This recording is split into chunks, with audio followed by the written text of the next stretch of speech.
صحیح بخاری 2127 حضرت جابر رضی اللہ تعالی عنہ سے روایت ہے، انہوں نے فرمایا میرے والد حضرت عبداللہ بن عمر بن حزام بن حرام نے جب وفات پائی تو ان پر کچھ قرض تھا، لہٰذا میں نے نبی صلی اللہ علیہ وسلم سے سفارش کرائی کہ وہ قرضہ خواہ کچھ معاف کر دیں۔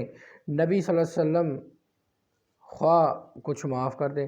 نبی صلی اللہ علیہ وسلم نے اس کے لیے ان لوگوں سے سفارش کی، لیکن انہوں نے اسے منظور نہ کیا۔ تب نبی صلی اللہ علیہ وسلم مجھ سے فرمایا، جاؤ اپنی کھجوروں کو چھانٹ کر ہر قسم علیحدہ علیحدہ کر دو، اجوا اور ازق ابن زید الگ الگ کر کے مجھے اطلاع دینا۔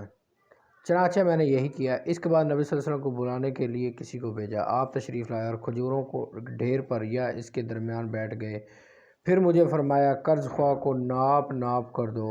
میں نے ناپ ناپ کر سب کے حصے پورے کر دیے، پھر بھی اس قدر کھجوریں باقی رہیں جیسے ان سے کچھ کم ہی نہ ہوا۔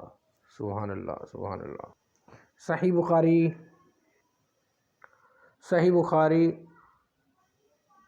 صحیح بخاری حدیث نمبر 2127۔